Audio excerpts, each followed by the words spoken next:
খ্রিস্টপূর্ব 1160 অব্দে ব্যাবেল নামক দেশের দক্ষিণে ফাদ্দান আরাম নামক এক শহর ছিল।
হে মহান ইস্তার, হে সকল প্রভুর মাতা, হে আমাদের দয়ালু প্রভু, আমাদের জন্মদানকারী মঙ্গলদাতা প্রভু, এই অবুঝ শিশুটিকে আরোগ্য দান করুন আর তার মা জননীকে আনন্দিত করুন।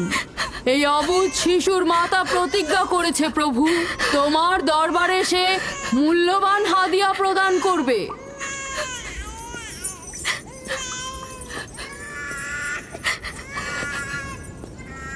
আমি মহান ইস্তারের কাছে প্রার্থনা করেছি যেন তিনি তোমার সন্তানকে জীবিত রাখেন। তুমি এখন তোমার সন্তানকে নিয়ে যেতে পারো।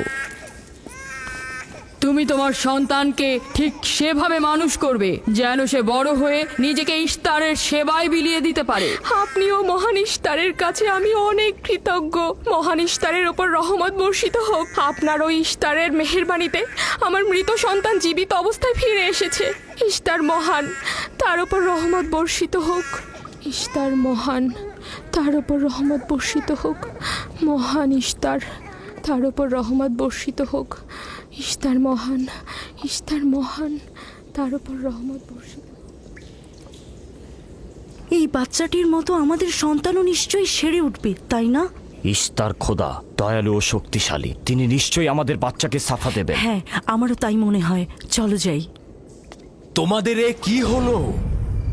তোমরা তো নিজেরাই ফেরেশতার সেজদা পেয়েছো, আর এখন কিনা নিজেরাই নিজেদের সেজদা করছো। এই পৃথিবীর সৃষ্টির সকল কিছুই ইনসানকে তাসলিম করে, আর তোমরা কিনা প্রাণহীন নির্জীব পাথরকে তাসলিম করছো। এই শোনো, খবরদার বলছি, তুমি এসব বেহুদা কথাবার্তা বলে আমাদের খোদাকে অপমানিত করবে না। আমি এই কথাগুলো নিজে থেকে বলছি না, আমি খোদা কর্তৃক প্রেরিত কথাগুলো এই কিতাব থেকে বলছি। এটি হচ্ছে আসমানি সহি কিতাব, যা আমার দাদা ইব্রাহিম নবীর উপর নাজিল হয়েছিল। আমি তার দিনের অনুসারী এবং এই কিতাবের প্রচলন ও দাওয়াত প্রদানকারী। নিজে থেকে কিছু বলছি না। ওই আসমানি কিতাবে কি লেখা আছে আমাদের খোদাদেরকে অপমানিত করতে হবে?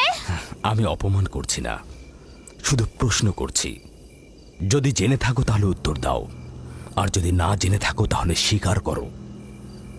তোমাদের জিজ্ঞাসা করছি, ওই মন্দিরে রাখা ইস্তারের মূর্তিগুলো কি তোমাদের প্রভু, নাকি তোমাদের তৈরি বস্তু? ইস্তার তোমাদের উপর প্রভাব বিস্তার করে নাকি তোমরা ইস্তারের উপর? ইস্তার তোমাদেরকে শাসন করে নাকি তোমরা ইস্তারকে? পাথরের তৈরি ইস্তার যদি দুর্বল ও অক্ষম হয়ে থাকে, তবে কি করে আমাদের বাচ্চাদেরকে সাফা দেয়? সত্যি কথা, আমরাও দেখেছি। হ্যাঁ, তার হাকিকাত আছে। ইস্তার তার সন্তানকে সাফা দিয়েছে, আমি দেখেছি। ওই প্রজ্ঞাবান যিনি তোমাদের আহাজারি শুনেছেন, তিনি তোমাদেরকে সাফা প্রদান করেছেন, না ইস্তার। যদিও তোমরা খোদা ছাড়া প্রার্থনা করেছো আর তিনি ছাড়া তোমরা সাহায্য চেয়েছো, কিন্তু তিনি সকল কিছু সম্বন্ধে অবগত আছেন, তাই তোমাদের আহাজারিতে তার রহমত বর্ষিত হয়েছে, তোমাদেরকে সে সাহায্য করেছেন। সাধারণ দৃষ্টিতে তোমরা ইস্তারকে দেখেছো, অন্তর্দৃষ্টিতে দেখোনি, তাই মূল সাফা প্রদানকারীকে চিনতে পারোনি। ইয়াকুবের কথার মূল অর্থটা আমি এখন বুঝতে পারছি। সে চাইছে যে আমরা আমাদের খোদাদেরকে বাদ দিয়ে তার খোদার ইবাদত করি। আমরা আমাদের খোদার অনেক কল্যাণকর কাজ দেখেছি, তোমার খোদার কি দেখছি? আমি তোমাদেরকে সকলের চাইতে ঊর্ধ্বে অবস্থিত খোদার দিকে আহ্বান করছি।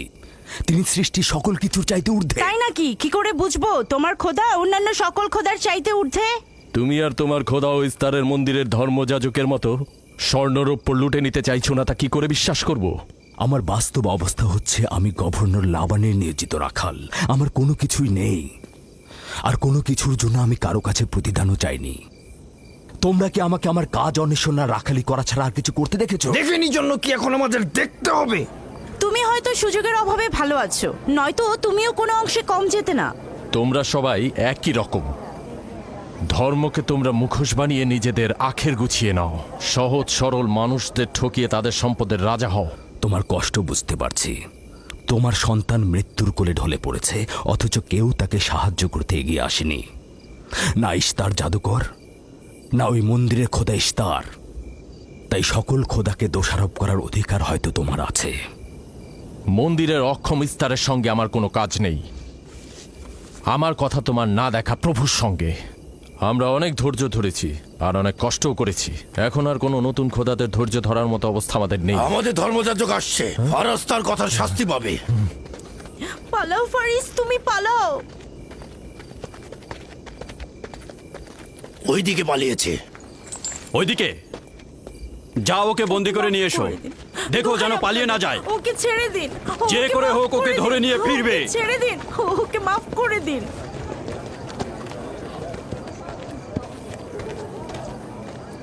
যদি শুধুমাত্র গভর্নরের জামাতা না হতে, তাহলে আমি জানি তোমাকে কিভাবে শায়েস্তা করতে হয়।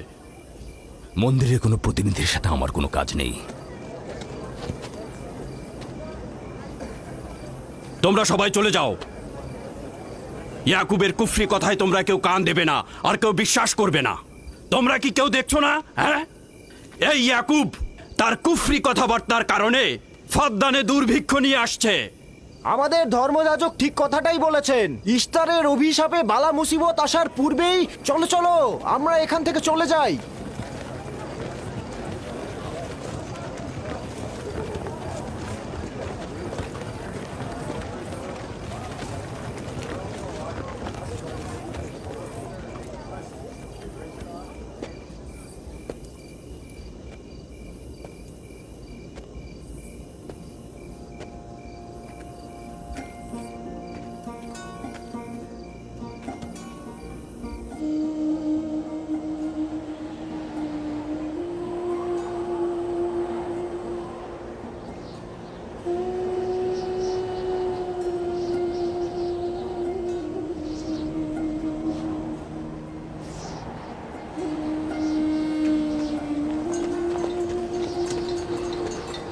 যদি খুব শীঘ্রই বৃষ্টিপাত না হয়, তাহলে ফাদ্দানবাসীর সকল ফসল নষ্ট হয়ে যাবে।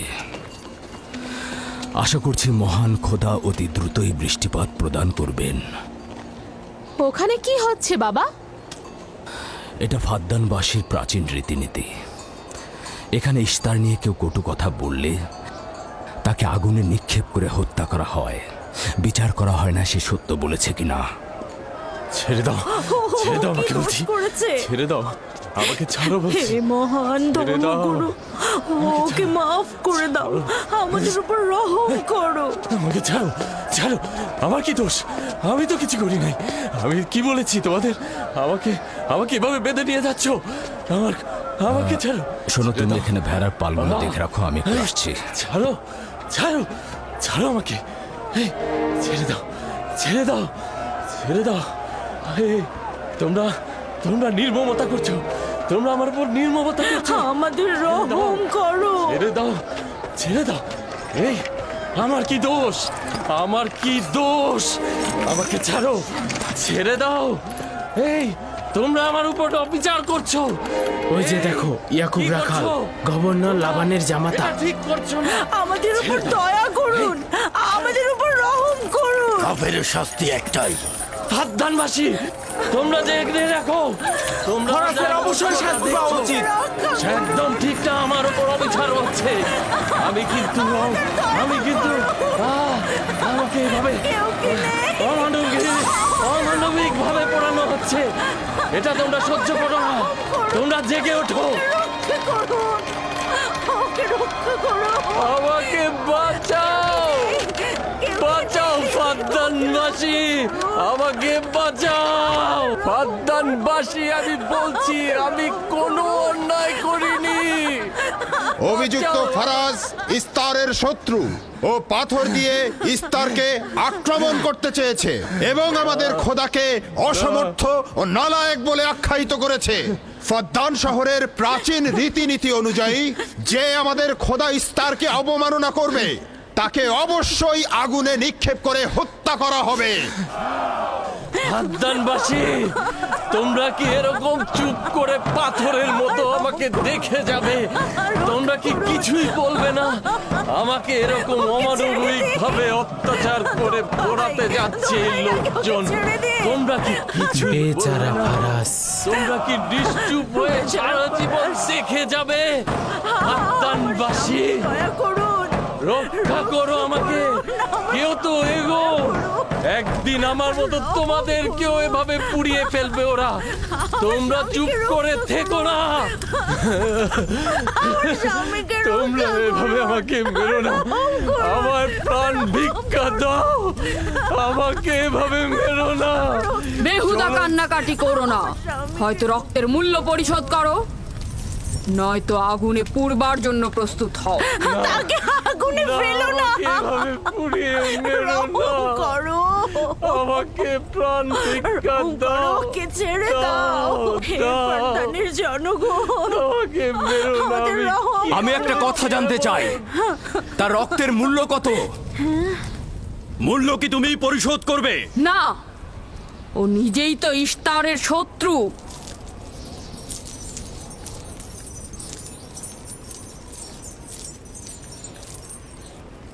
তুমি নিজেই তো ইস্তারের শত্রু, প্রথমে তোমার নিজের রক্তের মূল্য পরিশোধ করো। তাহলে আমাকে বন্দি করছো না কেন? বন্দি করো।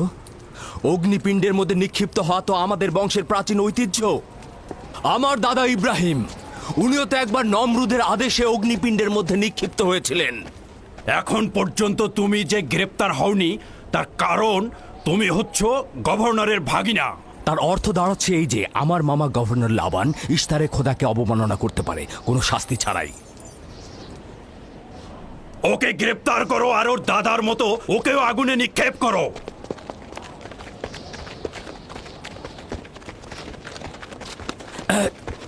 ছেড়ে দাও, আমার প্রশ্নের উত্তর দাও, ছেড়ে দাও আমাকে। এই, এখানে কি হচ্ছে এসব?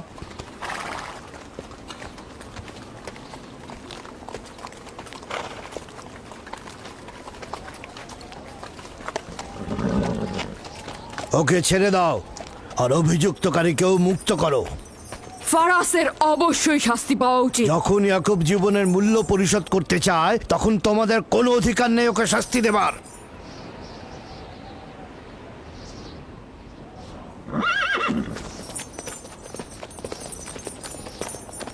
তাকে মুক্ত করে দিন।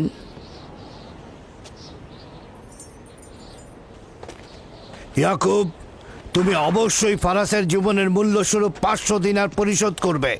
হ্যাঁ, কোনো সমস্যা নেই, আমি এই অর্থ পরিশোধ করব।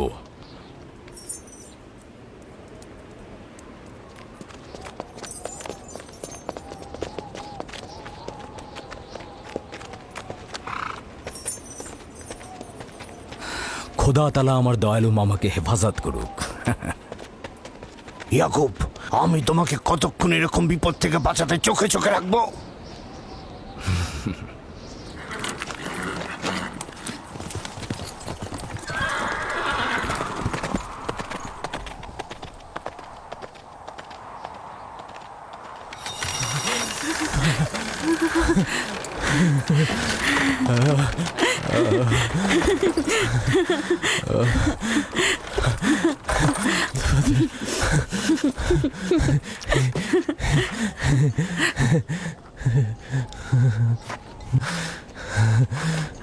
আপনি মহান, আমরা কৃতজ্ঞ, কৃতজ্ঞ। আমরা আমি অনেক আপনাকে খুব কৃতজ্ঞ কৃতজ্ঞ। আপনার কাছে আমার জীবনের মূল্য স্বরূপ যে অর্থ আপনি প্রদান করবেন তার বিনিময়ে সারা জীবন আমি আপনার কৃতদাস হয়ে থাকব। আপনি মহান, আপনি মহান। আপনি ফারাজকে মৃত্যুর হাত থেকে বাঁচিয়েছেন, আপনি আমাদের নতুন জীবন দিয়েছেন। হয়েছে হয়েছে, এবার এসো এসো।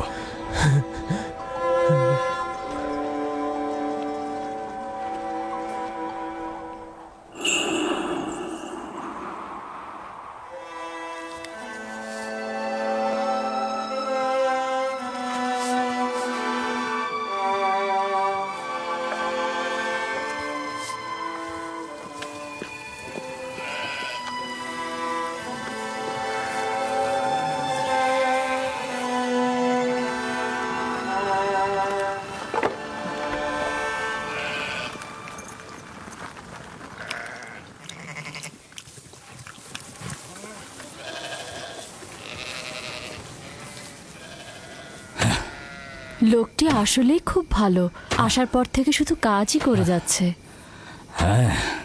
বছরের পর বছর ইস্তার, ফাদ্দান ও ব্যাবলের লোকজনকে অন্যায়ভাবে কোরবানি দিয়ে আসছে। আজ তোমার পিতার জন্য আমি ও ফারাজ বেঁচে গেছি। আপনি ওর জীবন বাঁচিয়েছেন বলেই ও ইস্তার পূজা ছেড়ে এক খোদার ইবাদতে মশগুল হয়েছে।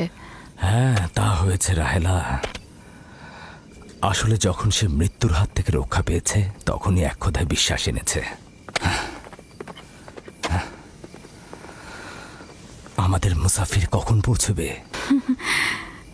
খুব শীঘ্রই হে খোদার নবী, বেশি দিন বাকি নেই। বছরের পর বছর তোমার সন্তানের প্রতীক্ষায় রয়েছি। যদি খোদা চায় তো খুব শীঘ্রই এই প্রতীক্ষার অবসান ঘটবে।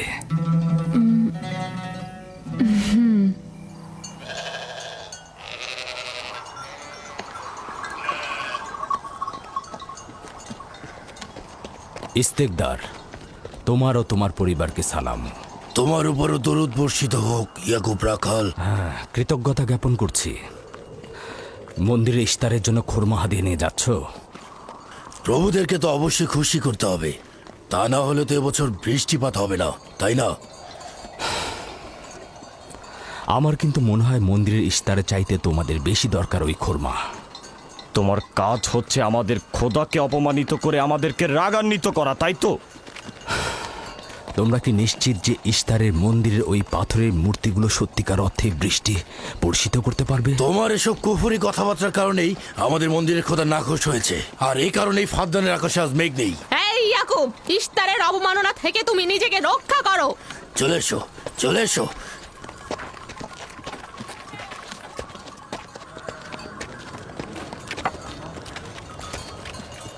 এটা তোমাদের কেমন বিবেচনা? তোমরা শক্তিশালী ও দয়ালু এক খোদাকে রেখে নির্জীব পাথরের উপাসনা করছো। কেন তোমরা বিষাদগ্রস্ত জমিনে নিজেদের আত্মাকে এক খোদার ইমানের নূরে আলোকিত করছো না?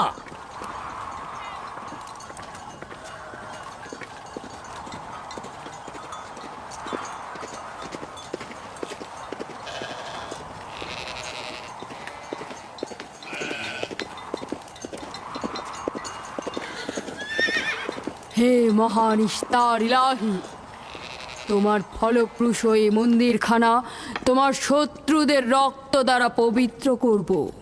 শুষ্ক মৌসুমকে এই অঞ্চল থেকে দূর করে দাও, তোমার রহমতের বৃষ্টি বর্ষণ করো। হে মহান ইস্তার ইলাহি, তোমার এই ফলপ্রসূ মন্দিরকে তোমার শত্রুদের রক্ত দ্বারা পবিত্র করব।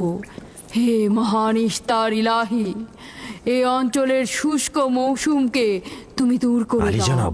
তোমার রহমতের বৃষ্টি বর্ষণ করো। হে ইয়াকুব আবারও মহান মন্দিরের ইস্তার বিপক্ষে ইলাহি, দাঁড়িয়েছে। আমাদের খোদাকে তোমার অবজ্ঞা করেছে। রহমতের বৃষ্টি বর্ষণ করো। হে ইস্তেকদারের সাথে মন্দিরে ঢোকার সময় কথা বলেছে। তোমার আমিও দূর রহমতের থেকে বৃষ্টি দেখেছি। বর্ষণ করো।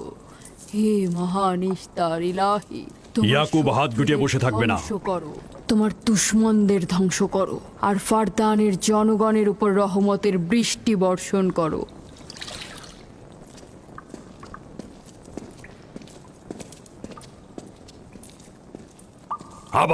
ইয়াকুব শুরু করেছে। আশা করছি ওর উপর এবার খোদার লানত বর্ষিত হবে। এখন আমাদের কি করা উচিত? লাবানকে এখানে ডাকো, তার সাথেই সমাধান করব। যত তাড়াতাড়ি সম্ভব লাবানকে আমন্ত্রণ করো।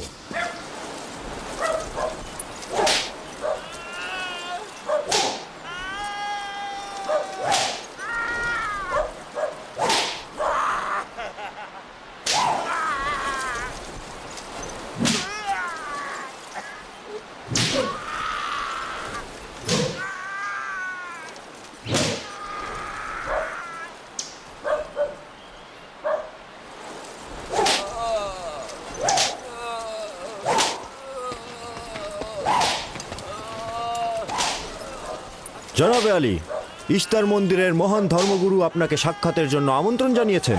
গুরুত্বপূর্ণ কিছু? হ্যাঁ জনাবে আলী। এই, এবার বন্ধ করো।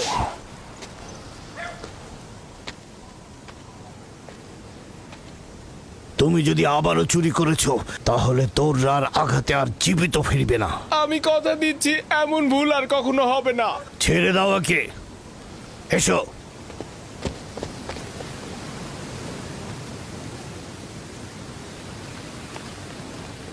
প্রকৃতপক্ষে বিষয়টা আসলে আপনার জামাতা ইয়াকুবকে নিয়ে। ইয়াকুবের আমলনামা তার নিজের সঙ্গে সম্পৃক্ত। আমি উত্তরদাতা নই। না ঠিক আছে, কিন্তু ইয়াকুব তো ইস্তারকে অবজ্ঞা করে। এটা ধর্মগুরুদের কর্তব্য তার প্রশ্নের উত্তর দেওয়া। আর যদি উত্তর দিতে সক্ষম না হও তাহলে কেন আমার শরণাপন্ন হও?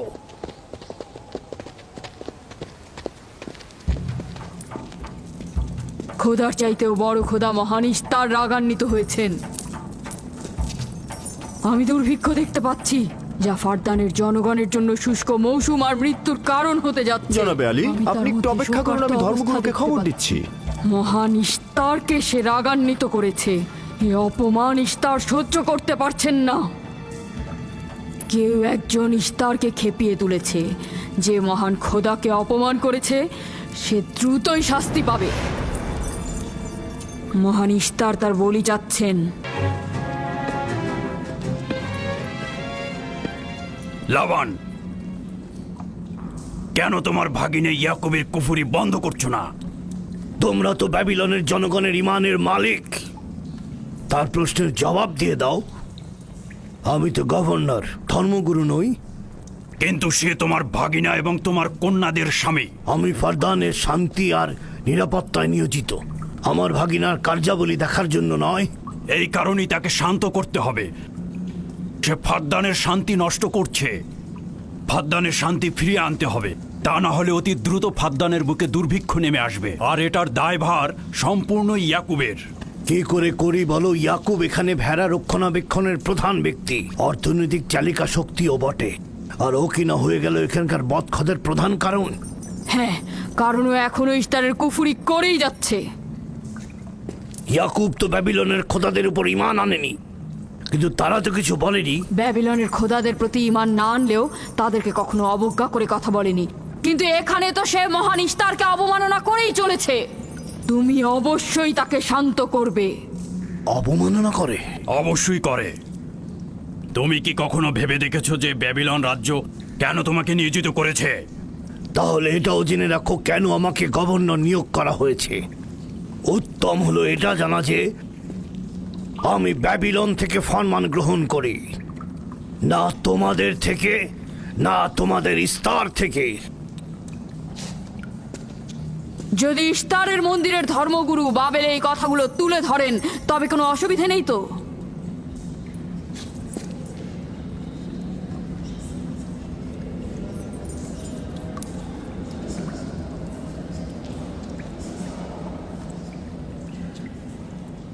ঠিক আছে, আমি ইয়াকুবের সঙ্গে কথা বলছি। ইয়াকুবকে বলে দেবেন, আর কখনো যদি আমার পরিবারের সাথে ইস্তার নিয়ে কোনো কটু কথা বলে তাহলে তাকে আগুনে নিক্ষেপ করা হবে। কুকুরের ছানা তার বাবা মার কাছে ঘেউ ঘেউ শেখার আগে নেকড়ের কাছে ছিন্ন ভিন্ন হয়ে যায়। তোমার নিজের জবানের হেফাজত করো। এবারের মতো ক্ষমা করে দিচ্ছি, পরের বার কিন্তু করব না।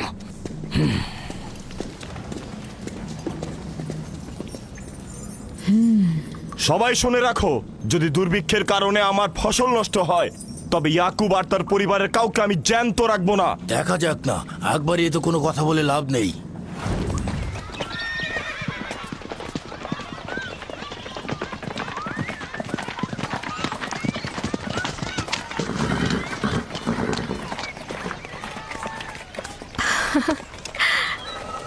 আব্বাজান এসেছেন।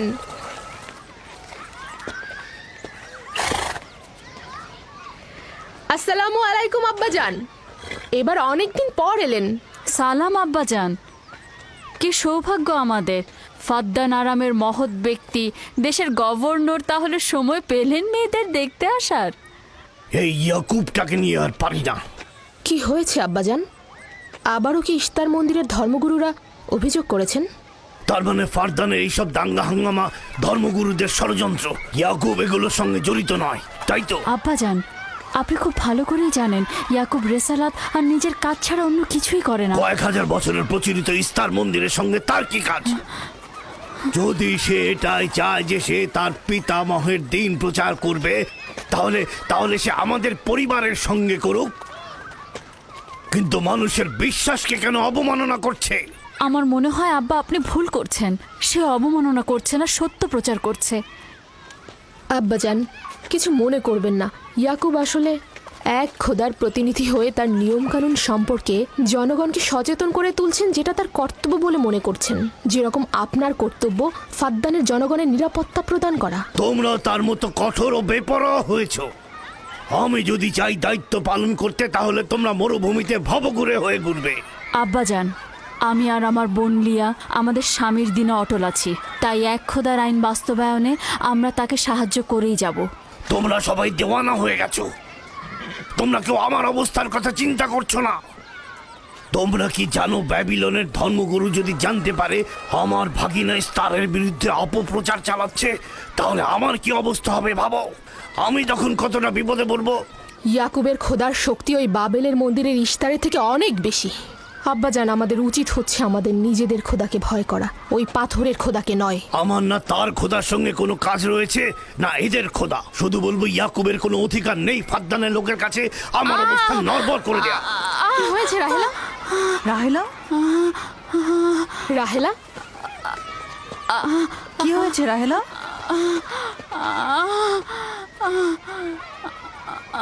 রাহেলা, রাহেলা, কি হলো তোমার? এমন করছো কেন? আলহামদুলিল্লাহ, মনে হয় সময় হয়ে গেছে। যাও, ধাত্রীকে খবর পাঠাও। আচ্ছা আচ্ছা, যাও, চলো আমরা সবাই মিলে ওকে ঘরে নিয়ে যাই। হ্যাঁ চলো, চলো, চলো ঘরে নিয়ে যাই ওকে। আস্তে আস্তে পলাশ, বলুন জনাব। যাও তুমি মরুভূমিতে যাও, ইয়াকুবকে বলো এখনই যেন চলে আসে। খুবই দ্রুত যাও। জি আচ্ছা। আমার ঘোড়াটা নিয়ে যাও।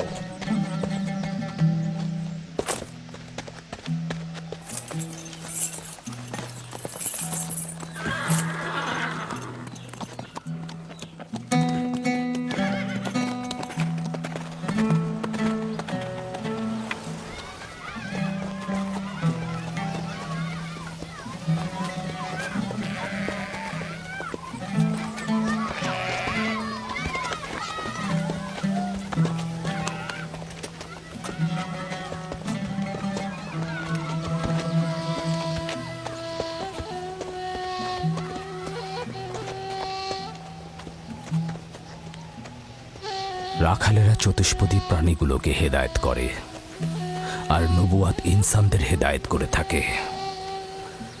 সম্ভবত এ কারণেই অধিকাংশ নবী রাখাল ছিলেন।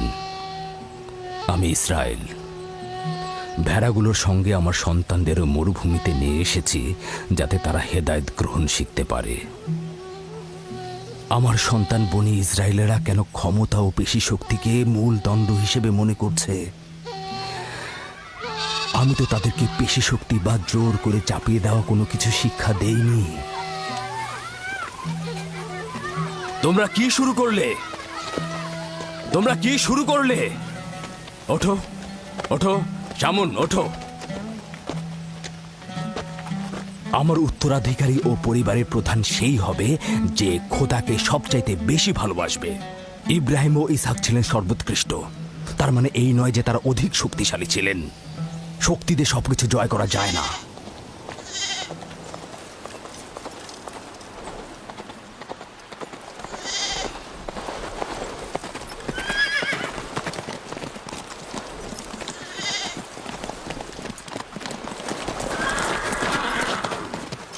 কি হয়েছে ফারাজ?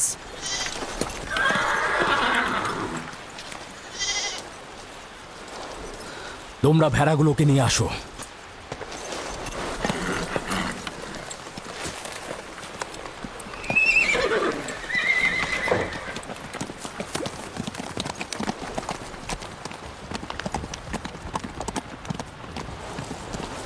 কিছু কি হয়েছে? আব্বাজান কোথায় গেলেন?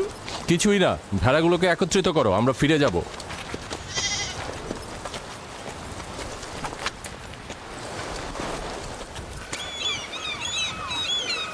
বেল হ্যাঁ, রাহেল তো তোমার সতীন। রাহেলের সঙ্গে তোমার অনেক ভালো সম্পর্ক দেখছি। ওই সন্তান না থাকায় ভালো সম্পর্কটা ছিল। রাহেলের সাথেও ভালো সম্পর্ক ছিল, ওই ইয়াকুবের সাথেও ভালো সম্পর্কটা ছিল। আমার সন্তান নেই, তার সন্তান হচ্ছে, ভালো সম্পর্কটা থাকে কি করে? এমন ভাবে বলছো কেন? রাহেল আর ইয়াকুব তো ইনসান হিসেবে খুবই ভালো। হ্যাঁ, কিন্তু ইয়াকুব তো রাহেলকে অনেক বেশি ভালোবাসে। আর যেহেতু এখন তার সন্তান হচ্ছে, তার স্থান তো সব স্ত্রীর থেকে উপরেই হবে, তাই না? ইয়াকুবের কয়টা স্ত্রী? 4 জন, আমি, লিয়া, জুলফা ও রাহেলা। এই বাদ দাও তো এসব, তাড়াতাড়ি চলো, না হলে শব্দ শেষে আবার আমার ঘাড়েই পড়বে। আরে আমি তো জানি ইয়াকুব বড় ন্যায়পরায়ণ আর মেহেরবান। সকল হিংসা ভুলে একটু ভালোবাসাটাকে বাড়াও, দেখবে সেও তোমাকে খুব ভালোবাসবে। আর ও তো খুব ভালো মানুষ। জনাবে আলী লাবান, আপনার ওপর শান্তি বর্ষিত হোক। ভালো পুরস্কার পেতে যাচ্ছ, কিন্তু রাহেল আর তার সন্তানকে সুস্থ চায়। চিন্তা করবেন না, আমি অনেক অভিজ্ঞ ধাত্রী।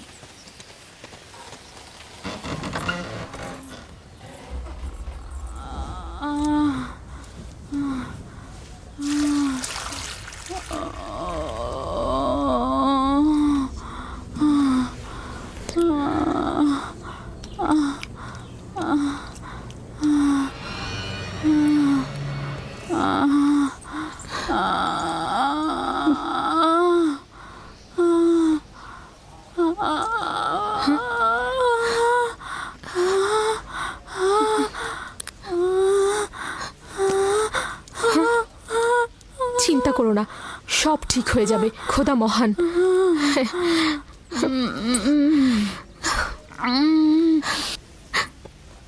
রাহেল, রাহেল, রাহেল, এই যে রাহেল, কি হলো? কথা বলো। রাহেল, রাহেল, রাহেল, রাহেল তো রাহেল? বেহুশ হয়ে গেছে। রাহেল, রাহেল চোখ খোলো। রাহেল কথা বলো। রাহেল, রাহেল, এই যে রাহেল। রাহেলা, হ্যাঁ, এমন তো নয় তার উপর ইস্তারের খোদার রাগ পড়েছে।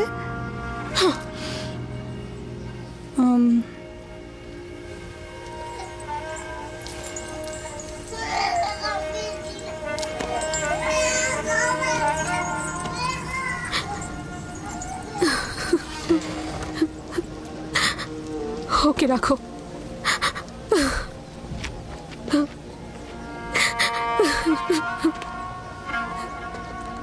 তোমরা তোমার খালার জন্য দোয়া করো, তোমাদের দোয়া খুব তাড়াতাড়ি কবুল হবে।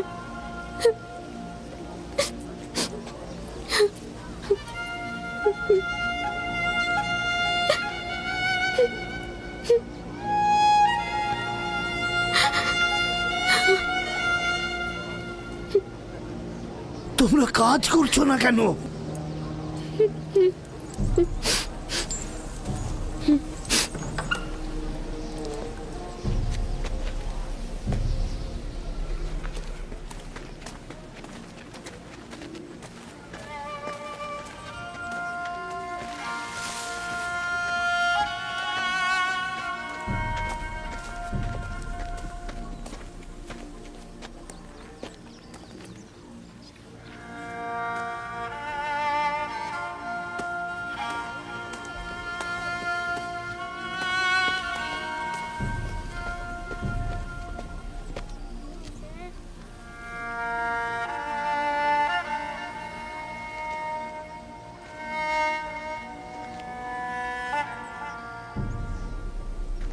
কেউ একজন ইস্তারকে রাগান্বিত করেছে। আগুন ও রক্ত দেখতে পাচ্ছি, অলক্ষণে মৃত্যুর ছায়া সর্বত্র দেখতে পাচ্ছি। আগুন প্রথমে কাফেরের পোশাকের নিম্নাংশ গ্রাস করবে। যারা ইস্তারকে অবমাননা করেছে, অতি দ্রুতই তাদের ধ্বংস আসন্ন। হ্যাঁ, ইস্তার তাকে ক্ষমা করবে না, অতি দ্রুতই সে তার শাস্তি পাবে। আমার মনে হয় ওরা ইস্তারের অভিশাপের ফল ভোগ করছে। ইয়াকুব তো সব সময় ইস্তারকে অবজ্ঞা করে কথা বলে। হ্যাঁ, ইশতার বলেছিল কুফরিকারী কাফের তার রোশানল থেকে রক্ষা পাবে না। ইয়াকুব তো ইশতার আর তার খোদাকে নিয়ে কত বেহুদা কথা বলেছে, মনে হচ্ছে তারই ফল ভোগ করছে।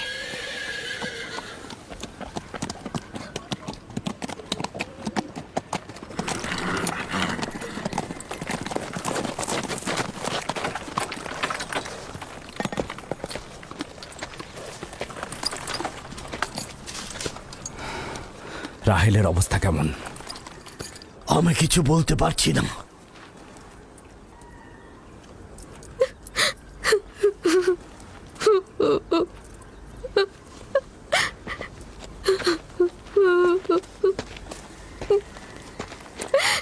কিছু একটা করুন, রাহেলের অবস্থা খুবই খারাপ।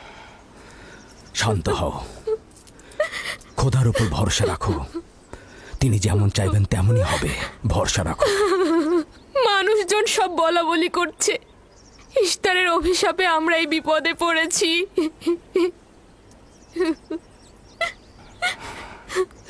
খুব ভালো, এবার দেখা যাক রাহেল ও তার সন্তানের খোদা সবচাইতে বেশি শক্তিশালী নাকি ওই ইশতারে খোদা। খোদা রহম করো।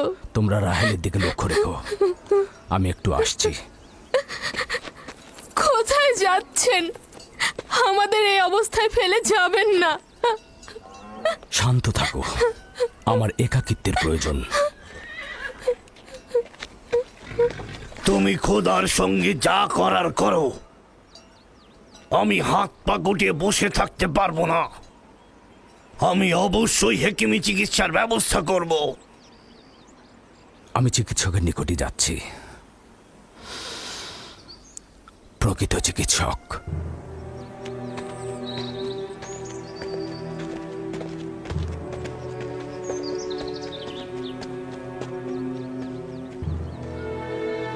সে যেমন ফাদ্দানের লোকেদের বিপদের কারণ হয়েছে, তদ্রুপ আমার কন্যাদেরও বিপদের কারণ হয়েছে।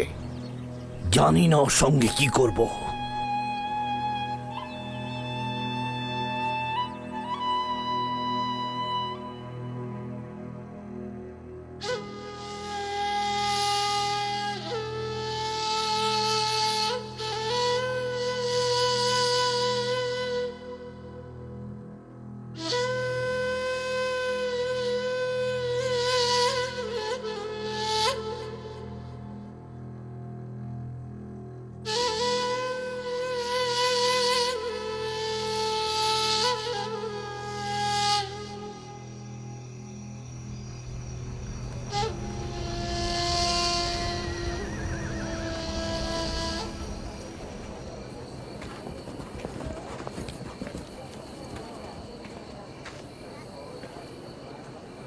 কেন যে ইশতার মাতাকে ডেকে আনছে না, সে তো সবচেয়ে বড় ধাত্রী। হ্যাঁ, তারা বলছি। জনাব লাবান, ইশতারের কাছে লোক পাঠান। ধাত্রী হিসেবে সে কিন্তু সবচাইতে ভালো।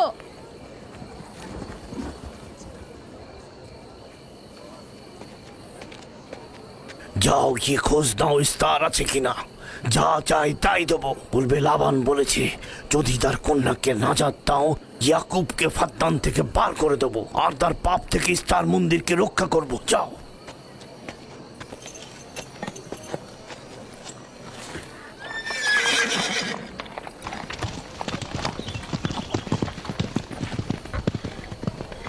ইয়াকুব ইশতারের খোদাকে অপমান করেছে। ইশতারকে অবমাননা করার শাস্তি এইরকমই হয়। তোমাদের চেঁচামেচি বন্ধ করো।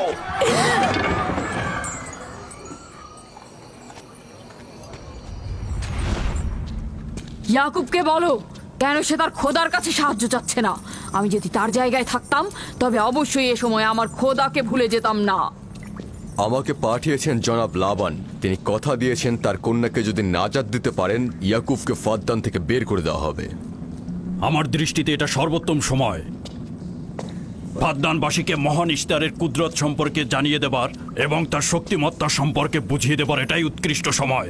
যদি রাহেলাকে বাঁচাতে পারো তাহলে তোমাদের উপর ফাদ্দানবাসীর ঈমান বৃদ্ধি পাবে।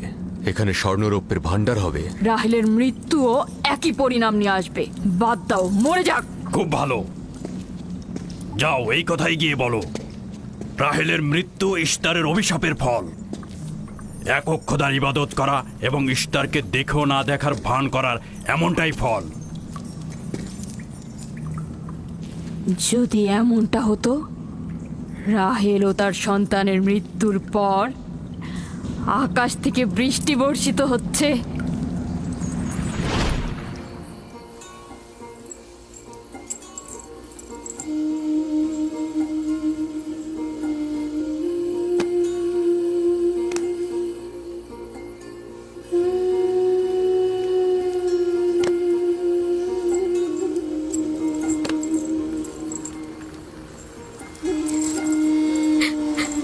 রাহেল, রাহেলা, রাহেলা, তুমি শুনতে পাচ্ছ?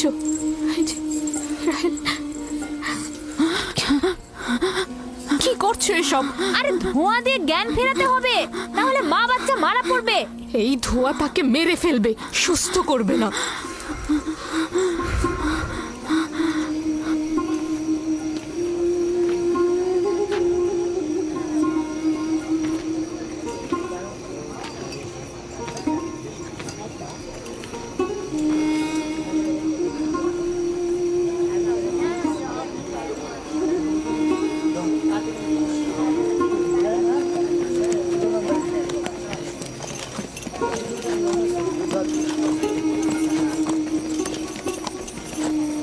ইশতার মাতে আসছেন। দেখা যাক এবার কার খোদা বিজয়ী হয়, ইয়াকুবের খোদা নাকি মন্দিরের খোদা। আরে পরিষ্কার বোঝা যাচ্ছে বিজয়ী হবে ইশতার।